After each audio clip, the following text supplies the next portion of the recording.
আসসালামু আলাইকুম এভরিওয়ান। আশা করছি যে যেখানে আছেন ভালো আছেন। নতুন আরেকটি রেসিপি দেখার আমন্ত্রণ জানাচ্ছি। আজ আপনাদের তৈরি করে দেখাবো খুবই মজার স্বাস্থ্যসম্মত দুধ আর গাজরের মালাই সন্দেশ। এই সন্দেশগুলো দেখতে শুধু সুন্দর না, খেতেও কিন্তু অনেক বেশি মজার। আপনাদের বাসায় যদি কোনো গেস্ট আসে অথবা বাসায় যদি কোনো অনুষ্ঠান হয়, তাহলে ঝটপট করে এই মিষ্টিগুলো বানিয়ে টেবিলে রেখে দিবেন। তাহলে দেখবেন টেবিলের লুকটাই কিন্তু 100% বেড়ে যাবে। আর এই মিষ্টিগুলো যে খাবে সে কিন্তু আপনার প্রশংসা করতে বাধ্য হবে। তো ভিডিওটি না টেনে পুরোটাই দেখবেন। আশা করছি ভিডিওটি দেখে অনেক কিছু শিখতে পারবেন আর ভালো লাগবে। তো ভিউয়ার্স, আর কথা বাড়াবো না, চলুন মূল প্রস্তুত প্রণালীতে চলে যাই। এই মিষ্টিগুলো বানানোর জন্য আমি 4টি মাঝারি সাইজে গাজর নিয়েছি। আর গাজরগুলো প্রথমে ভালোভাবে ধুয়ে নিয়েছি আর পিলারের সাহায্যে এভাবে ছিলে নিচ্ছি। তো আপনাদের এই পর্যায়ে ছোট্ট একটা রিকোয়েস্ট করব, ভিডিওটি না টেনে পুরোটাই দেখবেন। আর যদি আমার রেসিপি ভালো লাগে তো লাইক কমেন্ট শেয়ার করবেন আর চ্যানেলটি সাবস্ক্রাইব করার অনুরোধ রইল। এভাবে সবগুলো গাজর আমি ছিলে নিয়েছি। এবার এই গাজরগুলো গ্রেটারে গ্রেট করে নিচ্ছি। গাজরগুলো যদি ব্লেন্ডারে ব্লেন্ড করে মিষ্টি বানানো যায় তাহলে সেই মিষ্টিগুলো ভালো লাগে না। এই জন্য এভাবে চিকন চিকন করে গ্রেট করে নেবেন অথবা বটি দিয়ে চিকন করে কেটে নেবেন।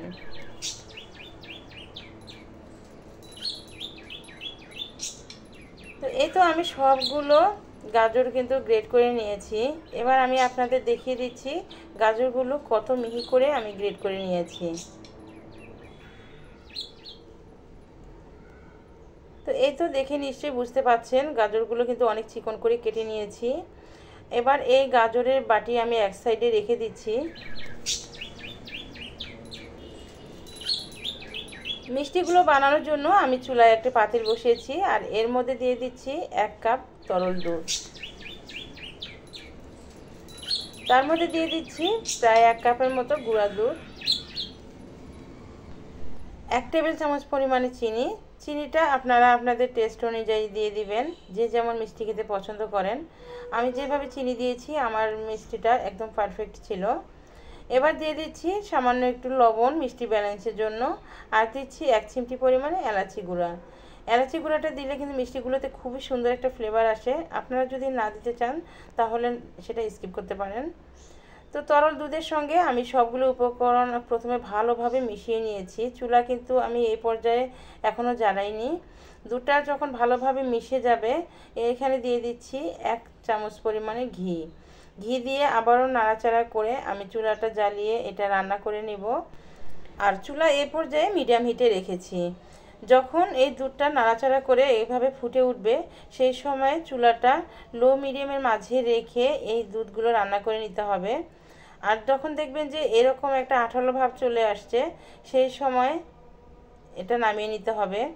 তো কিভাবে বুঝবেন? স্প্যাচুলা থেকে যখন এভাবে ছেড়ে আসবে না তাহলে বুঝতে হবে যে মিষ্টি বানানোর জন্য এই দুধের ডোটা একদম পারফেক্ট হয়েছে।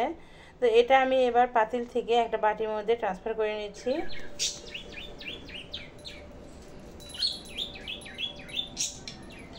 মিষ্টিগুলো বানানোর জন্য মালাইয়ের ডোটা ঠান্ডা করে নিতে হবে। যখন মালাইয়ের ডোটা ঠান্ডা হয়ে যাবে তখন হাতে একটু ঘি মেখে নিয়ে মিষ্টিগুলো বানিয়ে নিচ্ছি। তো মিষ্টিগুলো বানানোর জন্য আমি মালাইয়ের ডো একটু হাতে নিয়ে নিলাম আর এভাবে একটু চ্যাপটা করে আমি মিষ্টিগুলো বানিয়ে নিচ্ছি। তো ভিউয়ার্স, দেখতেই পাচ্ছেন আমার একটা মিষ্টি কিন্তু বানানো হয়ে গেছে। আর এই মিষ্টিগুলো বানানো যে কতটা সহজ তা দেখে নিশ্চয়ই বুঝতে পেরেছেন। তো এইভাবে আমি সবগুলো মালাইয়ের মিষ্টিগুলো তৈরি করে নেব। এই মালাই মিষ্টিগুলো যে এত খেতে মজা, আপনারা অবশ্যই বাসায় ট্রাই করবেন। আর দেখতে পাচ্ছেন কত কিন্তু সহজ, একদম ইজি ব্যাপার। আমার তো মনে হয় দুনিয়ার সবচেয়ে সহজ এই মিষ্টি বানানো। আর মিষ্টিটা খেতে যে এত মজার আপনারা না খেলে বুঝতেই পারবেন না। তো যাই হোক ভিউয়ার্স, আমি সেই মিষ্টিগুলো বানিয়ে এক সাইডে রেখে দিয়েছি। আর এদিকে গাজরের মিষ্টিগুলো বানানোর জন্য আমি চুলায় আরেকটি পাতিল বসিয়ে দিলাম আর তার মধ্যে দিয়ে দিচ্ছি 3 চামচ পরিমাণে ঘি। আর এখানে ঘিটাই দেওয়ার চেষ্টা করবেন, তেল কিন্তু দেওয়া যাবে না। ঘি অথবা বাটার দিয়ে এই মিষ্টিগুলো তৈরি করলে মিষ্টিগুলো খেতে ভীষণ সুস্বাদু হয়। তো ঘিয়ের মধ্যে আগে থেকে গ্রেট করা সেই গাজরগুলো দিয়ে দিলাম। তার মধ্যে দিয়ে দিচ্ছি সামান্য একটু লবণ মিষ্টি ব্যালেন্সের জন্য। আর দিচ্ছি 1 চিমটি পরিমাণে এলাচি গুঁড়া।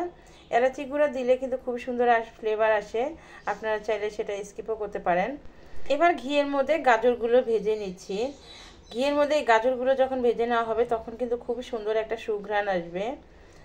আর এই ঘিয়ের মধ্যে গাজরগুলো ভেজে নেওয়ার ফলে গাজরের যে একটা স্মেল আছে সেটাও কিন্তু থাকে না।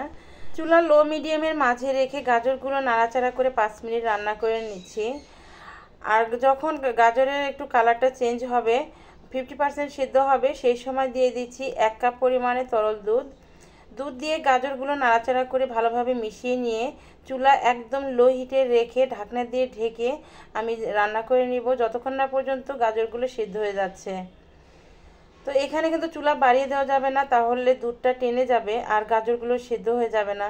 যদি আপনারা বোঝেন যে গাজর সিদ্ধ হয়নি অথচ দুধটা টেনে গেছে, তাহলে সেই সময় একটু দুধ দিয়ে আবারও চুলার লো হিটে রেখে ঢাকনা দিয়ে ঢেকে গাজরটা সিদ্ধ করে নেবেন।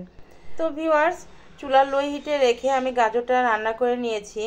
আর গাজরটা কিন্তু এই পর্যায়ে সিদ্ধ হয়ে গেছে আর দুধটাও পুরোপুরি টেনে যায়নি, দেখতেই পাচ্ছেন গাজরটা কিন্তু খুব সুন্দরভাবে সিদ্ধ হয়ে গেছে।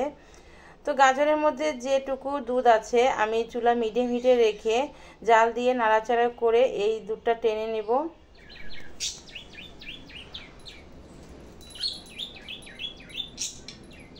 চুলার মিডিয়াম হিটে রেখে 2 মিনিট রান্না করে নেওয়ার পর গাজরের ভিতরে থেকে অতিরিক্ত দুধটা টেনে গেছে। এই পর্যায়ে আমি দিয়ে দিচ্ছি প্রায় 2 টেবিল চামচ পরিমাণে চিনি। চিনিটা আপনারা আপনাদের টেস্ট অনুযায়ী দিয়ে দিবেন। আর চিনিটা দেওয়ার পরে কিন্তু এখানে চিনি থেকে একটু পানি বের হবে, তো চুলা মিডিয়াম হিটে রেখে নাড়াচাড়া করে এই পানিটাও টেনে নিতে হবে।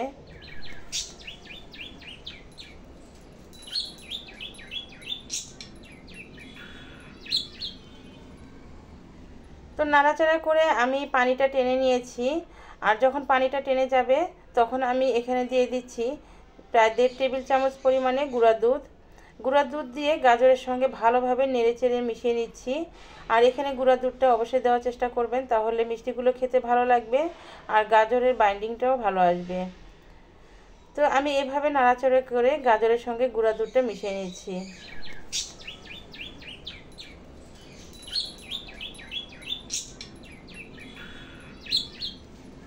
তো গাজরের সঙ্গে গুঁড়া দুধ নাড়াচাড়া করে ভালোভাবে মিশিয়ে নিয়েছি। যখন ভালোভাবে মিশে যাবে সেই সময় এখানে দিয়ে দিচ্ছি 1 চামচ পরিমাণে ঘি। ঘি দিয়ে আবারও নাড়াচাড়া করে এটা রান্না করে নিচ্ছি যতক্ষণ না পর্যন্ত একটা আঠালো ডো হচ্ছে। তো এই মিষ্টির ডোটা হাতে একটু নিয়ে হাতে চেপে দেখবেন, যদি গোল হয় তাহলে বুঝতে হবে যে মিষ্টি বানানোর জন্য এই ডোটা পারফেক্ট হয়েছে। তো সেইটুকু ভিডিও আমার স্কিপ হয়ে গেছে, এজন্য অনেক দুঃখিত। তো যাই হোক, আমি এই গাজরের ডোটা একটা প্লেটের মধ্যে নিয়ে ঠান্ডা করে নিচ্ছি। তো এটা কিন্তু অনেকটা ঠান্ডা হয়ে গেছে। এবার আমি হাতের মধ্যে একটু ঘি নিয়ে মিষ্টিগুলো বানিয়ে নেব। এই মিষ্টিগুলো খেতে খুবই মজা। আপনারা বাসায় যদি বানান তাহলে একটু বেশি করে বানাবেন। আমার 4টা গাজর দিয়ে অনেকগুলো মিষ্টি হয়েছে। তো আমি মিষ্টিগুলো বানিয়ে নিচ্ছি। তো মিষ্টিগুলো আমি কিভাবে বানাচ্ছি আপনাদের দেখে কিন্তু সেটা বুঝে নিতে হবে। মিষ্টিগুলো বানানো খুবই সহজ, অল্প সময়ে অনেকগুলো মিষ্টি ঝটপট করে তৈরি করে নেওয়া যায়। আপনারা মেহমান আপ্যায়নে অথবা যে কোনো অনুষ্ঠানে মিষ্টিগুলো ঝটপট করে তৈরি করে নিতে পারেন। তো ভিউয়ার্স, আমার আজকের রেসিপি কেমন হয়েছে অবশ্যই কমেন্ট করে জানাবেন। যদি রেসিপি ভালো লাগে লাইক শেয়ার কমেন্ট করবেন আর আমার চ্যানেলটি সাবস্ক্রাইব করে চ্যানেলের সঙ্গে থাকবেন। আর যে বন্ধুরা সাবস্ক্রাইব করেছেন আপনাদেরকে অসংখ্য অসংখ্য ধন্যবাদ জানাচ্ছি। তো এই তো আমি সবগুলো মিষ্টি কিন্তু এভাবে তৈরি করে নিয়েছি আর দেখুন কত সুন্দর দেখতে হয়েছে, মাশাআল্লাহ। আপনাদের কাছে মিষ্টিগুলো কেমন লেগেছে অবশ্যই কমেন্ট করে জানাবেন। তো এই তো আমার এই মিষ্টিগুলো বানানো হয়ে গেছে। মিষ্টিগুলো বানিয়ে আপনারা অবশ্যই কিন্তু ফ্রিজে 10 থেকে 15 মিনিটের জন্য ফ্রিজে রেখে দিবেন, তাহলে খুব সুন্দরভাবে সেট হয়ে যাবে। আমি ফ্রিজে রাখিনি, সঙ্গে সঙ্গে কেটে দেখিয়ে দিচ্ছি। আর আমি মিষ্টিগুলো কাটতে কাটতে আমার দুষ্ট বুড়িটা কত দুষ্টুমি শুরু করেছে তা দেখে নিশ্চয়ই বুঝে নিচ্ছেন। ও তো খেতে পারে না, শুধু নষ্ট করতে চায়, কি আর বলবো। তো এই তো দেখুন, এটা আমি আপনাদের কেটে দেখিয়ে দিলাম, অনেক সুন্দর ভিতরটা হয়েছে, খেতেও দুর্দান্ত চমৎকার মিষ্টিগুলো। আপনারা বাসায় অবশ্যই ট্রাই করবেন। আর আপনারা যদি ট্রাই করেন তাহলে কেমন হয়েছে আমাকে অবশ্যই কমেন্ট করে জানাবেন। তো ভিউয়ার্স, আজকের মতো এই পর্যন্তই। দেখা হবে আবার নতুন কোনো এপিসোডে। সে পর্যন্ত সবাই ভালো থাকবেন, সুস্থ থাকবেন, সকলকে ভালো রাখবেন। আল্লাহ হাফেজ।